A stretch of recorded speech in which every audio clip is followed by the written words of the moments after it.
Morning, guys. Mark Fresh, Protect Dog Training, and Big Boy. I'm trying to keep knocking over the tripod. Yeah, we're outside today. The temperature went up into the 80s. Should be 85 today. So that means my mornings are warmer out here. I can come out and do my thing here. Good, good. So we're working on the same basic stuff that we were in the house, but I want to start getting that explosion release in where he starts to learn what that is. Good, Big Boy. Good. Notice the mix-up. I want Big Boy and then good, and then a big Boy dog's name first, and then explosion, or however I want to mix that up. Big Boy. Yep. Good boy. Good. There you go. Good. So the explosion release is designed to basically keep him to listen, pay attention. I can install that mix-up and get him to understand that his name comes preparatory to a command, some kind of action, right? Good. Nope. Nope. Good. Big Boy. Yep. Good boy. Good. So this is his first formal introduction. I've been bouncing away a little bit, but this is probably the first real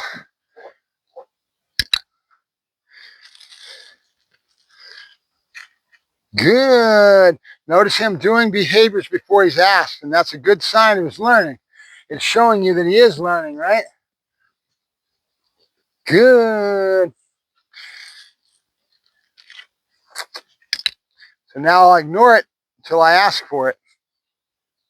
Good. And he's hungry. He's right out of the crate. He's hungry. And this is because you've got two things. One, a natural tendency to be hungry in the morning like this, but also timing, schedule. In other words, I come out every morning, I do the same thing, pattern and routine. These guys really get into pattern and routine. That's what makes them such good herders and things.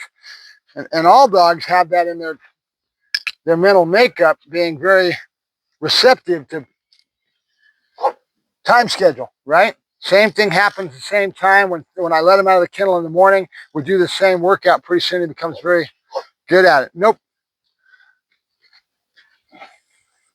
Trying to get horses loaded in the trailer yesterday. We had a fire coming up here, and the old man starts thinking about the fire. And in an emergency, you got to be able to load horses. Well, he doesn't do much with his horses anymore. They're all in the paddocks. And now yesterday he came home after being stuck in traffic, waiting and seeing that fire because it stopped the road. They stopped the traffic going either way. And on the 138, yep. And good boy, good. There you go. And that got him thinking about it. So he came home and messing with his horses, trying to get them loaded in the trailer. It didn't go so well. You got to get this stuff ahead of time. It's training of all animals. You got to think ahead and make sure your animal's conditioned. So that way, if you have an emergency, they just go walking into the trailer and no problem. You know, but he's not a trainer. He's just a person that got a bunch of head of horses and been learning and growing and doing a lot to do that. But he's not. But now that his brain's on it, and I don't want to tell him what to do with his animal, so I leave him alone. I don't get into trying to. Good. My experience with horses was when I was a child. That's 30 some odd years ago. I've forgotten more than I. Nope. Good. Good. There you go. Good. All right. Look at this growth. Nope. Nope. Nope.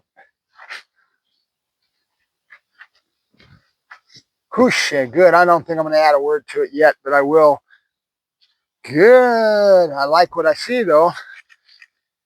Good. I'm actually bouncing, and he's waiting. He's knowing that it's going to come to him afterwards. Nope. Come on. Little attention span, float like a butterfly. So that's what we're working on, is seeing if we can get his brain to stay centered for longer, to settle. Good. Good. I like what I see. Good. And now I'll be able to, nope, start installing that explosion release dog's name first, preparatory to a command. And the idea behind it is when I give a dog's name, they know something's coming and their brain is in gear to receive the command. So they go faster with their behaviors. I can get faster down, sits, everything, because they know something's coming next. And usually there's only 2 or 3 things in any one position that's going to happen. Good. Good boy. Nope. Nope. So I see the opportunity to install that no in a better way. See him keep offering the behavior. He went and did it down. Nope. Nope. Good.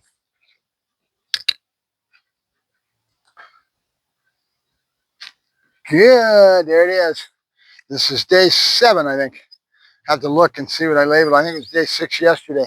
So not bad, especially with a young brain like this. He's just a baby, float like a butterfly, sting like a bee, huh? Yeah. Good.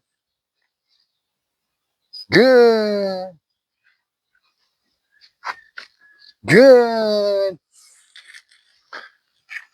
Nope. Nope.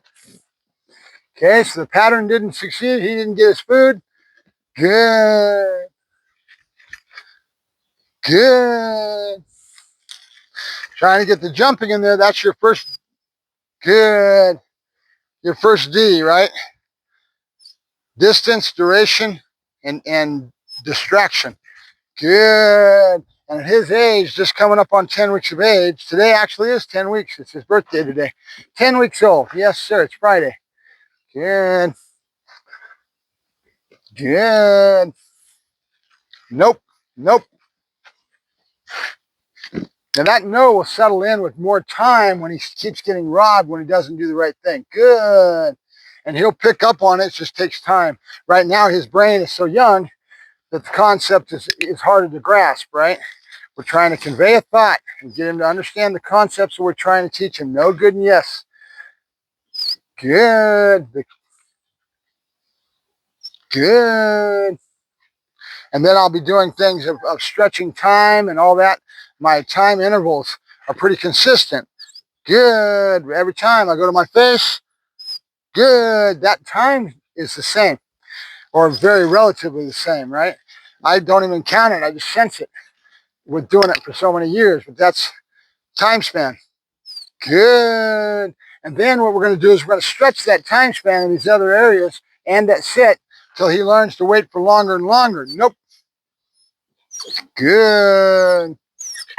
Hey, I like the excitement. I like what I see. Now it's going to be the tough part because all this energy that is the Dutch Shepherd and the maturity of the animal, good, means that I'm going to have to work at it. Good. I don't know if you noticed it, but that was a little bit longer. I'm trying to stretch that time interval between the time I give the good and the reward goes to him, right? Good. Trying to teach him to wait. Nope. Good. Good. So I need to start stretching it before too long because he'll get so set on that time pattern it'll be harder to break, right? Good. Good. Before I was jumping and then right away giving it to him, and now I'm jumping and I'm pausing in between, afterwards, right? That pause is going to be something I stretch my time limit. I'm trying to teach him to be settled and stay settled for longer. Quiet. Nope. Nope. Good. Nope. Good.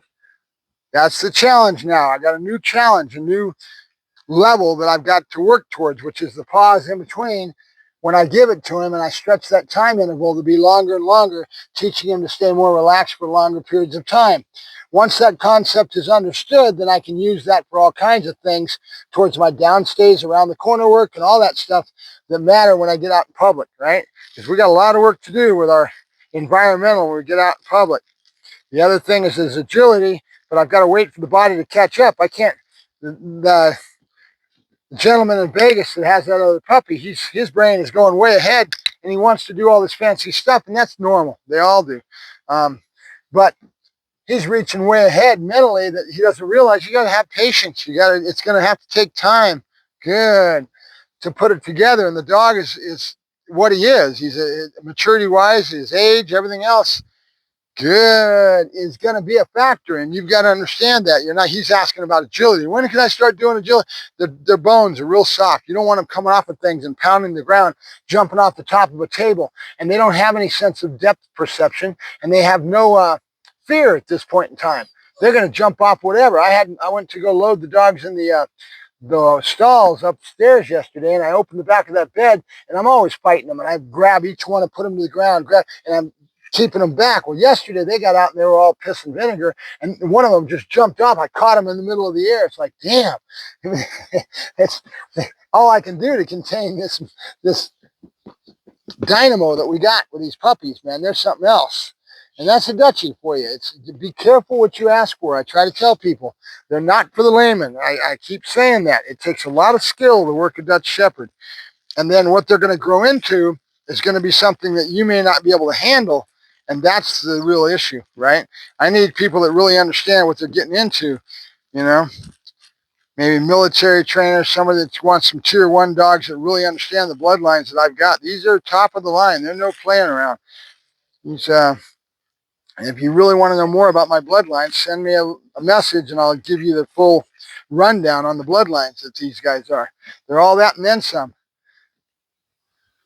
And it'd be great if I had doodles, pet quality, that I could just put an ad in the Craigslist and just let them go and didn't care who came at me. You know what I mean? But I care about the animal. That's one. So I have to screen people to make sure they know what they're getting into and they have some experience that they can handle a dog like this. If you don't, the only one that's going to suffer is the dog. And so many people have the attitude of just it's a commodity. It's like selling a motorcycle or selling a car. It's not. It's an animal that's going to be affected for the rest of his life or a very limited life because he's too much for society to handle. And the only one that's going to suffer is the dog. So it's very important that you know what you're doing and you understand what you're getting into with a Dutch Shepherd. They're not for the weak. They're for advanced people that understand. Like I said, most law enforcement, you'll see them in the back of the cars every now and then. That usually is a canine handler that's had 2 or 3 canines in his career, and he wants to move up to a Dutch Shepherd because he's got the experience. Good. They're not for the inexperienced person. Believe me. Good. Good. Good, big boy. Yep, good boy, good, here you go, good boy. Now that's the end of that. Look how good he did at that very end. He was just chomping at the bit to come off of there, and he didn't. So that was perfect. And unfortunately, I'm out of hot dogs, so I couldn't reaffirm it with a good duration marker and give him any more food. He says, I'm hungry, Dad. I'm ready for my bowl of food. That was 2 full hot dogs, you little fat boy. We're going to go give him this kibble and some rice and then watch his stool for the rest of the day because that might have thrown him all off, huh? That was a lot of hot dogs. Yes, it was. Yes, it was. All right, good boy. That's good. He's my boy. You're Mr. Bitey boy. They're in the bitey stage. Easy, easy. Ow. Ow. Ow. I've been doing a lot of that lately, trying to then redirecting it to chew toys and a lot of little tricks that you need to understand. And with these guys, they're, ow, ow. Good boy. Good. Hey, easy, easy. Oh, no. Oh, no. The other thing I'm struggling with is conflict. Trying to make sure I don't create a conflict with him in regards to his potty training. I'm trying to take him out and walk him on a leash, and he's just a little turd. And pretty soon you have conflict because me trying to say, no, you can't do this, and him wanting to do what he wants to do. It's not an easy thing. All right, we're gone. Mark Ferrasci, Pro Tip Dog Training, and big boy, you still a squirmer. I'll talk to you guys later.